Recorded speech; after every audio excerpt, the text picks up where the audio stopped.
Good morning students, Aryama ज्ञान संबोधि में आप सभी का स्वागत है। आज की इस ज्ञान संबोधि में हम हिंदी वस्तुनिष्ठ व्याकरण सीरीज़ 10 करेंगे। जैसा कि आपको पता है, पिछली सीरीज़ में भी मैंने आपको हिंदी वस्तुनिष्ठ व्याकरण कराई थी। यह 10वीं कक्षा में अति महत्वपूर्ण वस्तुनिष्ठ प्रश्नोत्तरी है व्याकरण की दृष्टि से। तो आइए शुरू करते हैं अति महत्वपूर्ण व्याकरण प्रश्नोत्तरी को। देखिए, पहला प्रश्न, व्याकरण के आधार पर पद के दो भेद हैं। पद हम कहते हैं शब्द को। पिछले लेक्चर में मैं आपको बता चुका हूं शब्द और पद में क्या अंतर होता है। तो व्याकरण के आधार पर पद के दो भेद होते हैं, विकारी शब्द और अविकारी शब्द। तो शब्दों के दो भेद होते हैं व्याकरण के आधार पर, एक विकारी शब्द होते हैं और एक आपके अविकारी शब्द होते हैं। दूसरा प्रश्न देखिए, अब विकारी शब्द किनको कहते हैं? परिवर्तनशील शब्दों को विकारी शब्द कहते हैं। परिवर्तनशील शब्द वे होते हैं जो आसानी से बदल जाते हैं। ये शब्द लिंग, वचन, पुरुष, काल, कारक आदि के आधार पर परिवर्तित हो जाते हैं। तो हिंदी में जो परिवर्तनशील शब्द हैं उन्हें हम विकारी शब्द कहते हैं। ये लिंग, वचन, पुरुष, काल आदि के आधार पर परिवर्तित हो जाते हैं, बदल जाते हैं, इसलिए हम इनको परिवर्तनशील शब्द कहते हैं। तो तीसरा प्रश्न देखिए, विकारी शब्द 4 प्रकार के होते हैं: संज्ञा, सर्वनाम, विशेषण, क्रिया। जैसा कि आपको पता है, ये चारों के चारों शब्द जो हैं परिवर्तनशील शब्द हैं। जैसे संज्ञा में जैसे लड़का है, लड़का का लड़के हो जाएगा। सर्वनाम है, मैं का हम हो जाएगा। इस प्रकार से जो है ये परिवर्तनशील शब्द होते हैं जो लिंग, वचन, पुरुष, काल आदि के आधार पर बदल जाते हैं, परिवर्तित हो जाते हैं। चौथा प्रश्न देखिए, अपरिवर्तनशील शब्दों को अविकारी या अव्यय शब्द कहते हैं। अव्यय का अर्थ होता है जो बदल नहीं सकता। जैसे मैंने अव्ययी भाव समास में आपको बताया था कि अव्ययी भाव समास जो होता है वो एक प्रकार का अव्यय होता है। अव्यय का मतलब होता है जो बदल नहीं सकता, परिवर्तन नहीं हो सकता, अपरिवर्तित रहता है। तो अपरिवर्तनशील शब्दों को अविकारी या अव्यय शब्द कहते हैं।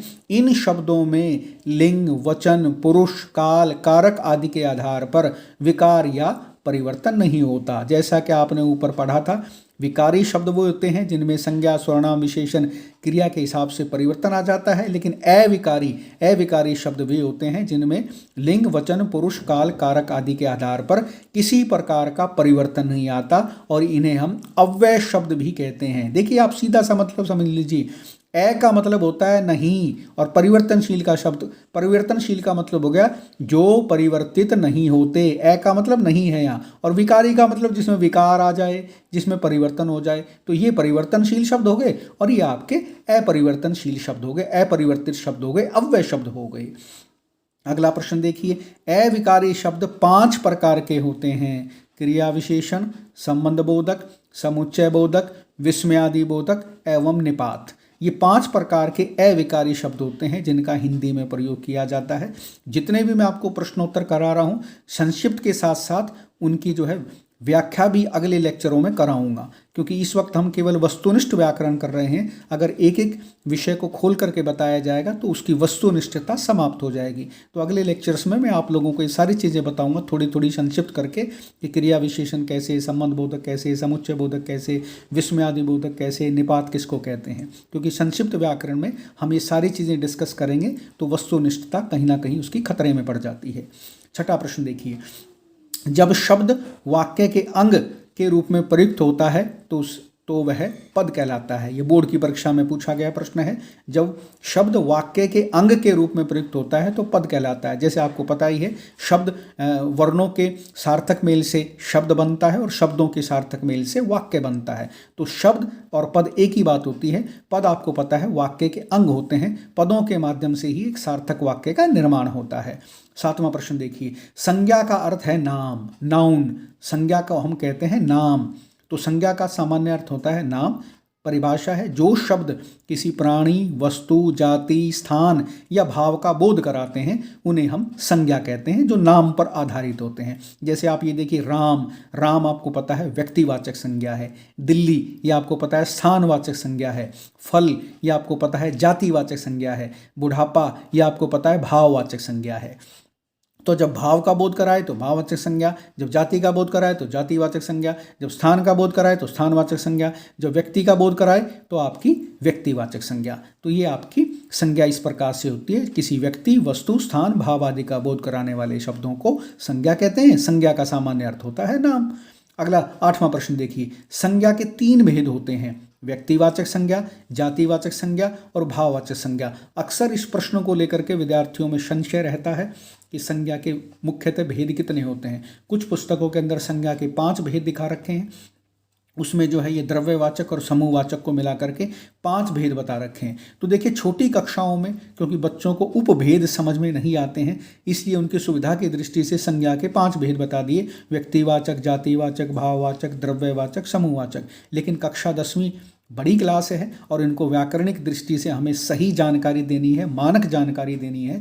तो मानक जानकारी के हिसाब से संज्ञा के 3 ही भेद होते हैं, व्यक्तिवाचक संज्ञा, जातिवाचक संज्ञा, भाववाचक संज्ञा। और फिर जातिवाचक संज्ञा के आगे 2 उपभेद होते हैं, द्रव्यवाचक संज्ञा और समूहवाचक संज्ञा। व्यक्तिवाचक संज्ञा सीधी सी बात है, हमें ज़्यादा परिभाषा में नहीं पढ़ना है। व्यक्तिवाचक संज्ञा का सीधा सा अर्थ होता है जो व्यक्तियों का बोध कराए।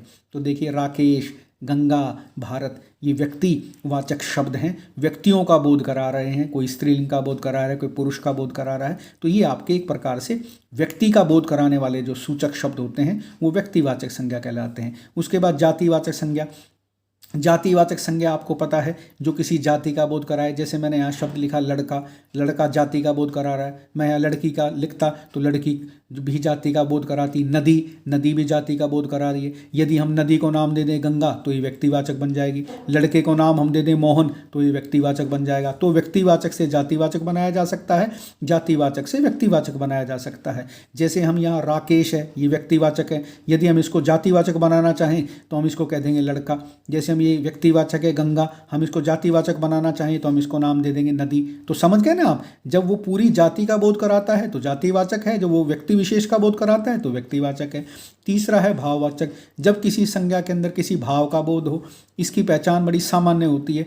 जिन शब्दों के पीछे पा, पन, तव, आस, आई ये शब्द लगे मिलते हैं वो सारी की सारी भाववाचक संज्ञा होती हैं। जैसे बुढ़ापा, बचपन, मिठास, पशुता, पशुतव। तो जिनके पीछे ये शब्द लगे मिलेंगे वो आपकी भाववाचक संज्ञाएं होती हैं। ये भाव का बोध करा रही है। बुढ़ापा जीवन का अभिशाप है, तो देखिए भाव का बोध हो रहा है। बचपन के दिन भूले नहीं भूलते, भाव का बोध हो रहा है। ठीक है, जीवन में मिठास होनी चाहिए, भाव का बोध हो रहा है। तो इस प्रकार से भाववाचक संज्ञा होती है। उसके बाद जातिवाचक संज्ञा के 2 भेद होते हैं, उपभेद होते हैं, द्रव्यवाचक संज्ञा और समूहवाचक संज्ञा। तो द्रव्यवाचक संज्ञा में कौन सी चीज़ें होती हैं? ये वो चीज़ें होती हैं जो किसी वस्तु को बनाने में इस्तेमाल की जाती हैं। इनका किसी न किसी वस्तु के निर्माण में इनका इस्तेमाल होता है।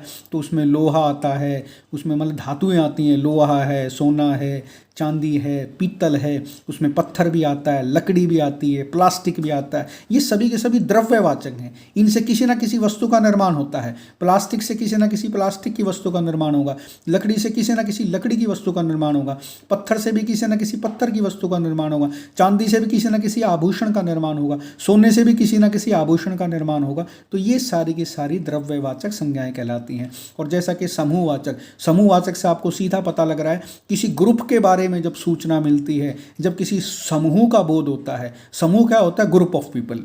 तो जैसे सेना है, ग्रुप ऑफ सोल्जर्स हो गया, सेना सिपाहियों का ग्रुप हो गया, कक्षा विद्यार्थियों का ग्रुप हो गया, भीड़ जो है लोगों का ग्रुप हो गया, पंचायत भी लोगों का ग्रुप हो गया।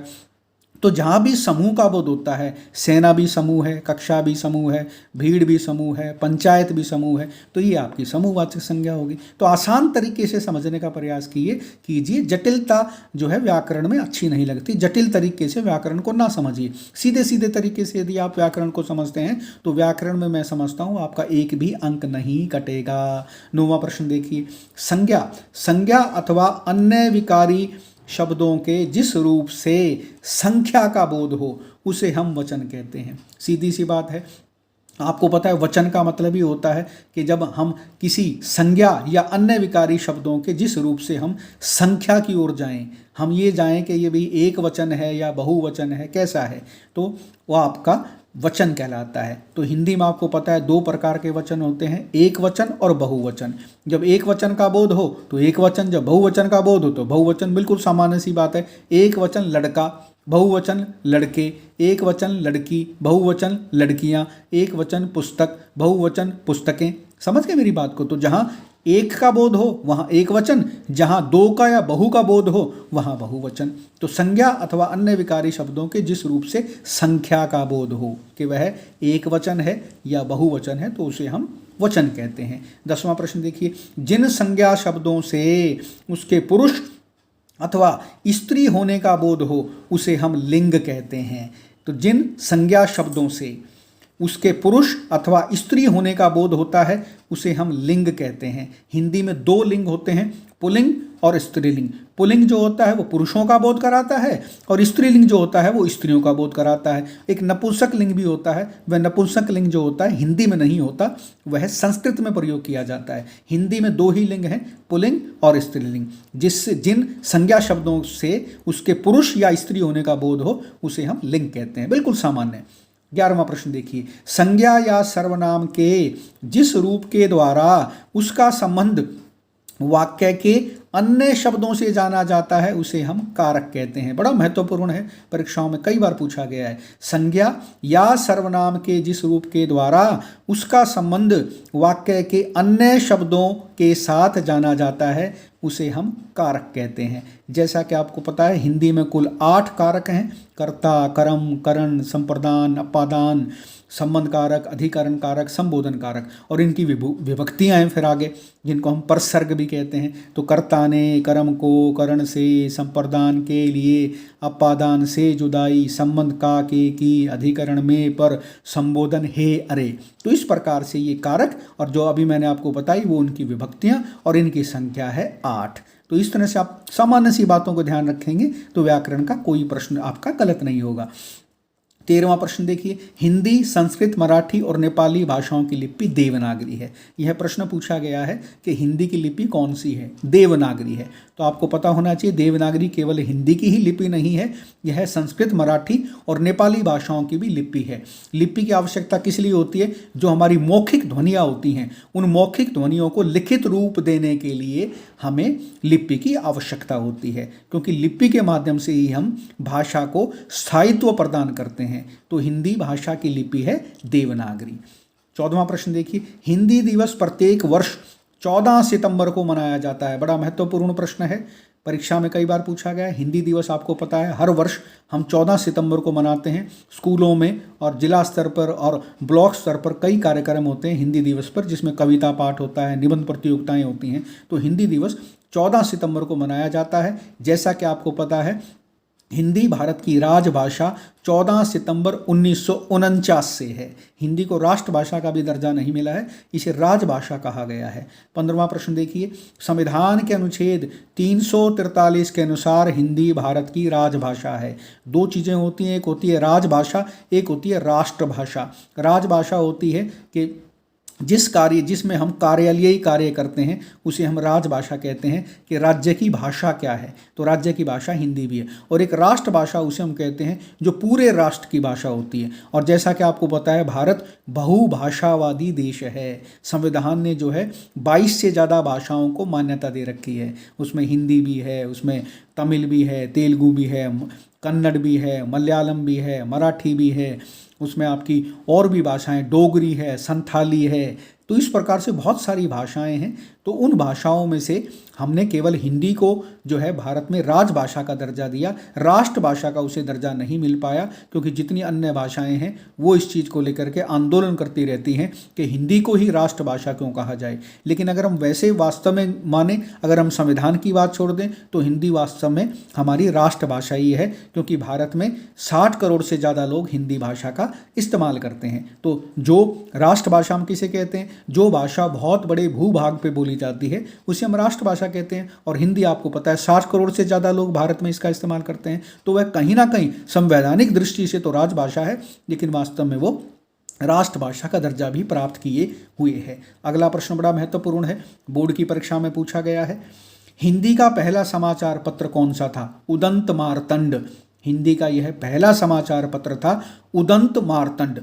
तो आज तो बहुत सारे समाचार पत्र आप देखते हैं, दैनिक भास्कर है, दैनिक जागरण है, दैनिक ट्रिब्यून है, सहारा है, हिंदुस्तान है। आज तो बहुत सारे समाचार पत्र हैं, लेकिन जब हमारी हिंदी विकास की अवस्था में थी उस समय ये पहला समाचार पत्र छपा था, उदंत मार्तंड। बड़ा महत्वपूर्ण प्रश्न है, ध्यान रखिएगा। 17वां प्रश्न देखिए, हिंदी की लिपि देवनागरी विश्व की वैज्ञानिक लिपि मानी जाती है। देखिए, देवनागरी लिपि को हम वैज्ञानिक लिपि मानते हैं। वैज्ञानिक लिपि हम इसको इसलिए मानते हैं क्योंकि इस लिपि में जो अक्षर जैसा बोला जाता है उसे वैसा ही लिखा भी जाता है। अन्य लिपियों में ऐसा नहीं है। जैसे हम रोमन लिपि की बात करें, अंग्रेजी की लिपि की बात करें, तो उसमें आपने देखा होगा कैपिटल ए अलग होता है और स्मॉल ए अलग तरीके से लिखा जाता है। लेकिन हिंदी में ऐसा कुछ नहीं है, इसमें कैपिटल और स्मॉल एक ही माना जाता है। जो अक्षर जैसा बोला जाएगा वो वैसा ही लिखा जाएगा, इसलिए इसे विश्व की वैज्ञानिक लिपि माना गया है, जो अपने आप में हिंदी के लिए बड़े सम्मान की बात है। 18वां और अंतिम प्रश्न देखिए,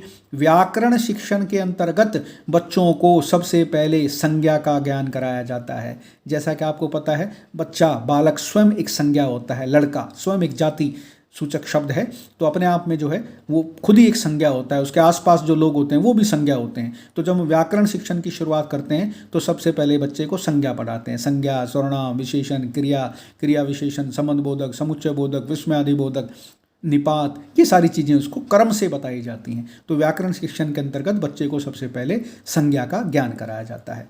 तो डियर स्टूडेंट्स, मैं समझता हूँ इस वस्तुनिष्ठ प्रश्नोत्तरी के माध्यम से मैंने आपको संक्षिप्त हिंदी व्याकरण कराने का प्रयास किया, और मैं समझता हूँ इस संक्षिप्त व्याकरण की प्रश्नोत्तरी परीक्षा की दृष्टि से अति महत्वपूर्ण है और परीक्षा में जरूर पूछी जाएगी, और ताकि जो है आप इस वस्तुनिष्ठ व्याकरण के माध्यम से अपने व्याकरण को सुदृढ़ बनाएं, अपने व्याकरण को मजबूत करें, ताकि परीक्षा में आपका कोई भी अंक नहीं कटे। अगले किसी वीडियो में मैं आपसे फिर मिलता हूँ, तब तक के लिए धन्यवाद।